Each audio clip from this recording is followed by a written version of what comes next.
29वां अध्याय। रविंद्रनाथ टैगोर और मेरे विद्यालयों की तुलना। रविंद्रनाथ टैगोर ने हम लोगों को आत्माभिव्यक्ति के एक स्वाभाविक रूप में पक्षियों की भांति सहज ढंग से गीत गाना सिखाया। एक दिन प्रातःकाल जब मैंने रांची के अपने विद्यालय के एक 14 वर्षीय छात्र भोलानाथ के सुरीले गायन की प्रशंसा की तो उसने यह बात बताई। बीच बीच में वह गाता ही रहता था, चाहे उसे कोई गाने के लिए कहे या ना कहे, बस सुरीली तानों की झड़ी लगा देता था। मेरे विद्यालय में आने से पहले वह रविंद्रनाथ टैगोर के बोलपुर स्थित सुप्रसिद्ध शांति निकेतन विद्यालय का छात्र रहा था। मैंने उससे कहा, रविंद्रनाथ के गीत बचपन से मेरे होठों पर रहे हैं। सारे बंगालियों को, यहां तक कि अनपढ़ किसानों को भी उनकी मनोहारी कविताओं में आनंद आता है। भोला ने और मैंने साथ साथ टैगोर के कई ध्रुव पद गाए।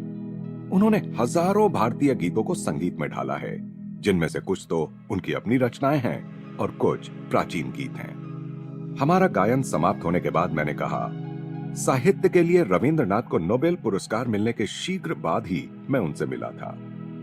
मुझे उनसे मिलने की इच्छा इसलिए हो रही थी कि अपने साहित्य के आलोचकों से निपटने में स्पष्टवादिता का उनका साहस मुझे बहुत अच्छा लगता था। यह कहकर मैं हंस पड़ा। भोला का कुतूहल जाग उठा। उसने पूरी कहानी सुनने की उत्सुकता प्रकट की। मैंने बताना शुरू किया। बंगाली काव्य में नई शैली लाने के लिए विद्वानों ने टैगोर की कटु आलोचना की। उन्होंने पंडितों को अत्यंत प्रिय लगने वाले निर्धारित नियमों को ठुकराकर लोक भाषा की पदावली को शास्त्रीय पदावली के साथ मिला दिया। उनके गीतों में मन को छू लेने वाले शब्दों में गहन दार्शनिक सत्य होता है। प्रचलित साहित्यिक ढंग की उन्होंने कोई परवाह नहीं की। एक प्रतिष्ठित समालोचक ने अत्यंत द्वेष के साथ यह कहते हुए रविंद्रनाथ का उल्लेख किया, अपनी गुटरगू को छापकर 1 रुपए में बेचने वाला कपोत कवि। किंतु टैगोर को भी अपना बदला लेने का अवसर जल्दी ही मिल गया।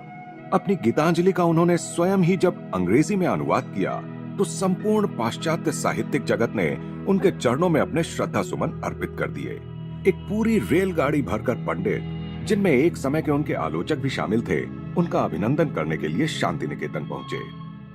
जानबूझकर उन्हें काफी देर तक बिठाकर रखने के बाद ही रविंद्रनाथ उनसे मिले और फिर निर्विकार भाव से मौन रहकर उनकी प्रशंसा सुनते रहे। अंततः आलोचना के उनके ही प्रचलित अस्त्र को उन्होंने उन्हीं की ओर मोड़ दिया। उन्होंने कहा, सज्जनों, आप जिन गौरव सुरभियों की वर्षा यहां मुझ पर कर रहे हैं, उसमें आपकी गतकालीन घृणा की दुर्गंध भी विसंगत रूप से मिली हुई है। मेरे नोबेल पुरस्कार मिलने और आप लोगों की प्रखर प्रशंसात्मक बुद्धि के अचानक जागृत होने के बीच कहीं कोई संबंध तो नहीं। मैं तो अभी भी वही कवि हूं जिसने आप लोगों को तब बड़ा ही नाराज कर दिया था जब मैंने प्रथम बार बंगाल मंदिर में अपने विनम्र काव्य सुमन अर्पित किए थे। समाचार पत्रों ने टैगोर द्वारा सुनाई गई निर्भीक फटकार का वृतांत प्रकाशित किया। चापलूसी से सम्मोहित न हुए उस पुरुष के स्पष्टवादी शब्द मुझे बहुत पसंद आए। कोलकाता में रविंद्रनाथ के सेक्रेटरी श्री C.F. एंड्रूज ने मेरा उनसे परिचय करा दिया। मैं जब वहां गया तो श्री एंड्रूज केवल एक बंगाली धोती पहने हुए थे। वे टैगोर का उल्लेख प्रेम से गुरुदेव कहकर करते थे। रविंद्रनाथ ने शिष्टता पूर्वक मेरा स्वागत किया। उनके व्यक्तित्व से मनमोहकता, सुसंस्कृतता एवं शालीनता निःसृत हो रही थी। उनकी साहित्यिक पृष्ठभूमि के बारे में मेरे प्रश्न का उत्तर देते हुए उन्होंने बताया कि वे मुख्यतः हमारे धार्मिक ग्रंथों तथा 14वीं शताब्दी के एक लोकप्रिय कवि विद्यापति से प्रभावित रहे हैं। इन स्मृतियों से आह्लादित होकर मैं एक पुराने बंगाली गीत की टैगोर द्वारा की गई पुनः प्रस्तुति, आमारे घरे आपनार करे दृढ़ दीप खानी ज्वालो, यानी मेरी कुटिया में अपने कर कमल से प्रेम का अपना दीप जला दो, को गाने लगा। भोला और मैं आनंद में यह गीत गाते हुए विद्यालय के प्रांगण में टहलने लगे।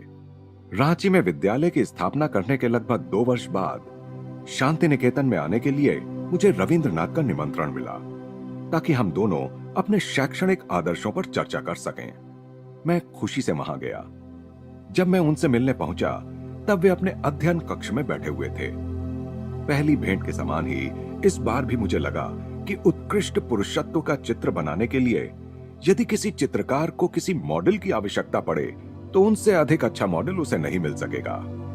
प्राचीन रोम के कुलीन पुरुष की तरह तीखे नाक नक्श का, सुंदरता के साथ तराशा हुआ सा उनका चेहरा, लहराते केशों और लंबी दाढ़ी के बीच सुशोभित था।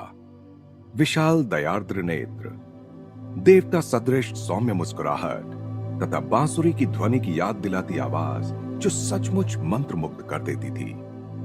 मजबूत, सुदृढ़, लंबे कद के, गंभीर मुद्रा के उनके व्यक्तित्व में करीब करीब नारी सुलभ कोमलता भी थी और शिशु सुलभ हर्षोत्फुल्ल स्वयं स्फूर्ति भी।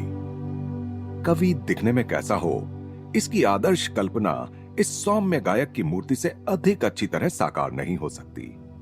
टैगोर और मैं शीघ्र ही प्रचलित पद्धति से हटकर बनाए गए हमारे विद्यालयों के तुलनात्मक अध्ययन में मग्न हो गए। हमने दोनों विद्यालयों में कई बातों में समानता पाई। खुले आकाश के नीचे शिक्षा, सादगी और बच्चों की रचनात्मक प्रवृत्ति के विकास के लिए पर्याप्त अवसर। रविंद्रनाथ ने साहित्य और काव्य के अध्ययन पर तथा संगीत और गायन के द्वारा आत्माभिव्यक्ति पर काफी जोर दिया था, जैसा कि भोला के मामले में मैं पहले ही देख चुका था। शांति निकेतन के बच्चों के लिए मौन के विशिष्ट समय भी निर्धारित थे, परंतु उन्हें योग का कोई विशेष प्रशिक्षण नहीं दिया जाता था। कविवर ने रांची में सभी छात्रों को सिखाए जाने वाले शक्ति संचार के योग्यता व्यायामों और एकाग्रता की यौगिक प्रविधियों के मेरे विवरण को अत्यंत ध्यान से सुना। टैगोर ने मुझे अपने आरंभ के शैक्षणिक संघर्ष के बारे में बताया। 5वीं कक्षा के बाद मैं स्कूल से भाग निकला।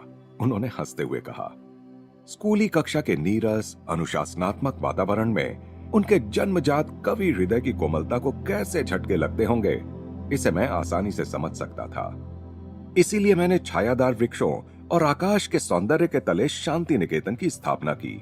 सुंदर बगीचे में अध्ययन करते बच्चों के एक छोटे से गुट की ओर भावपूर्ण ढंग से इशारा करते हुए उन्होंने कहा, बच्चा फूलों और गाते पक्षियों के बीच अपने स्वाभाविक वातावरण में रहता है। वहां वह अपनी व्यक्तिगत प्रतिभा की गुप्त निधि को अधिक सरलता से व्यक्त कर सकता है।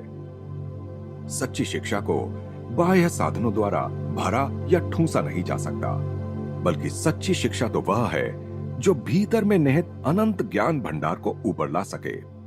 मैंने उनके साथ सहमति प्रकट की और कहा, साधारण विद्यालयों में बच्चों को आंकड़ों और ऐतिहासिक कालक्रम के अनन्य आहार पर रखकर उनकी आदर्शवादी और वीर पूजात्मक नैसर्गिक प्रवृत्तियों को भूखों मार दिया जाता है।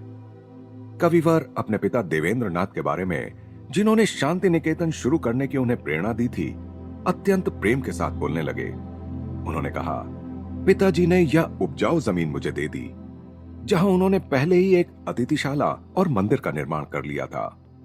मैंने 1901 में जहां केवल 10 बच्चों के साथ अपना शैक्षणिक प्रयोग आरंभ किया। नोबेल पुरस्कार के साथ जो 8,000 पाउंड मिले, वह सब विद्यालय पर ही खर्च हो गए। दूर दूर तक महर्षि के नाम से विख्यात देवेंद्रनाथ टैगोर अत्यंत अद्भुत व्यक्ति थे, जैसा कि उनकी ऑटोबायोग्राफी से पता चलता है। अपनी युवावस्था के 2 वर्ष उन्होंने हिमालय में ध्यान धारणा में व्यतीत किए थे। उनके पिताजी द्वारकानाथ टैगोर भी पूरे बंगाल में जनहितार्थ दान धर्म के लिए विख्यात थे। इस गौरवशाली वंश वृक्ष से अनेक प्रतिभाशाली व्यक्तियों का पूरा परिवार ही पैदा हुआ है।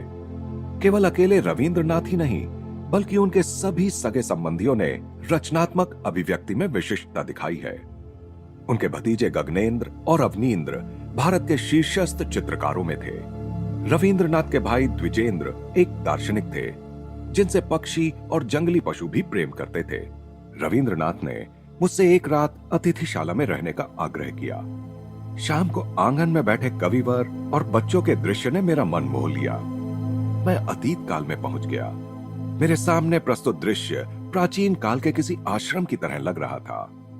आनंद में विभोर गायक और उसके चारों ओर बैठे उसके भक्तजन सभी दिव्य प्रेम के प्रभा मंडल से घिरे हुए। टैगोर मित्रता की प्रत्येक गांठ मनोमाधुर्य के धागे से बांधते थे। वे कभी भी अपनी बात पर जोर नहीं देते थे। एक दुर्निवार्य आकर्षण शक्ति से खींचकर हृदय जीत लेते थे। ईश्वर के उद्यान में खिला हुआ काव्य का यह दुर्लभ पुष्प दूसरों को एक नैसर्गिक सुगंध से आकर्षित कर लेता था। अपनी मधुर आवाज में रविंद्रनाथ ने हमें अपनी कुछ अति उत्कृष्ट नवरचित कविताएं पढ़कर सुनाई। अपने विद्यार्थियों को आनंद देने के लिए रचे गए उनके अधिकांश गीतों एवं नाटकों की रचना उन्होंने शांति निकेतन में ही की। मेरी दृष्टि में उनके पद्यों की सुंदरता इसमें है कि लगभग प्रत्येक छंद में ईश्वर के नाम का उल्लेख किए बिना ईश्वर का जिक्र करने की उनकी अद्भुत कला उनमें प्रकट होती है। उन्होंने लिखा है, सुरेर घोरे आपना के जाई भूले, बंधु बोले डाकी मोर प्रभु के। अर्थात गाने के आनंद में मैं अपने को इतना भूल जाता हूं कि आपको भी मित्र कहने लगता हूं, जो मेरे प्रभु हैं। दूसरे दिन दोपहर के भोजन के पश्चात मैंने अनिच्छा पूर्वक ही कविवर से विदा ली। मुझे इस बात का आनंद है कि उनका छोटा सा विद्यालय अब एक अंतर्राष्ट्रीय विश्वविद्यालय विश्व भारती बन गया है, जहां अनेक देशों के छात्रों को आदर्श वातावरण प्राप्त होता है, जहां चित्त भयमुक्त और सिर ऊंचा हो, जहां ज्ञान मुक्त हो, जहां विश्व संकीर्ण आपसी दीवारों से छोटे छोटे टुकड़ों में न बटा हो, जहां शब्द सत्य की गहराइयों से आते हो, जहां अथक कर्मधारा अपने हाथ पूर्णता की ओर फैलाती हो, जहां विचारों का निर्मल स्रोत तुच्छ आचारों की रुक्ष मरुभूमि की बालू में खो न गया हो, जहां मन को अब निरंतर विस्तारित होते विचार एवं कर्म में ले जाते हो, उस मुक्ति के स्वर्ग में हे मेरे परमपिता, मेरे देश को जागृत करो। रविंद्रनाथ टैगोर।